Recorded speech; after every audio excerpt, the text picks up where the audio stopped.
यश कुमार मिश्रा ने खरीदा है मुंबई में बहुत ही शानदार बंगला और अपने सोशल अकाउंट से शेयर की है उसकी तस्वीरें, जिसमें यश कुमार और निधि झा भी दिख रहे हैं। ये वो सारी तस्वीरें हैं जो यश कुमार सोशल अकाउंट से शेयर किए हैं और लिखे हैं सपनों के शहर मुंबई में सपनों का घर। दोस्तों, मुंबई में हमने शानदार बंगला खरीदा। काफी भावुक हूँ आज मैं, इसलिए ज्यादा शब्द नहीं मिल रहे हैं कि अपनी भावनाओं को व्यक्त कर पाऊँ। बस यही कहूँगा कि जो कुछ भी हमारे पास है वो सब आप सबके प्यार और आशीर्वाद से है। तो अपना प्यार और आशीर्वाद हमेशा बनाए रखिएगा। धन्यवाद। आप सब देख रहे होंगे इन फोटोज में कि ये बंगला कितना खूबसूरत है और कितना बड़ा है। यश कुमार ने इस बंगले को खरीद लिया है और अपने सोशल अकाउंट से इन सारी तस्वीरों को शेयर कर यही लिखे हैं। और भी बहुत सारे लोग हैं जो इन तस्वीरों को शेयर कर यश कुमार और निधि झा को बधाई दे रहे हैं। और इन तस्वीरों में आप सबको अंजना सिंह की बेटी अदिति भी दिख रही होंगी। अंजना सिंह की बेटी अदिति इस बंगले में यश कुमार और निधि झा के साथ खड़ी हैं। और आप सब इस बंगले को देख ही रहे होंगे ये बंगला कितना खूबसूरत है और कितना बड़ा है।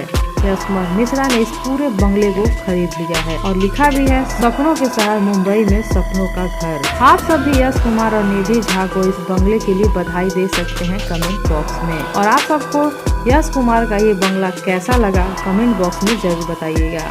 साथ ही वीडियो को लाइक कर लीजिए, चैनल को सब्सक्राइब कर लीजिए, इस वीडियो को ज़्यादा से ज़्यादा शेयर कीजिए ताकि और भी लोग यश कुमार मिश्रा को बधाई दे सकें।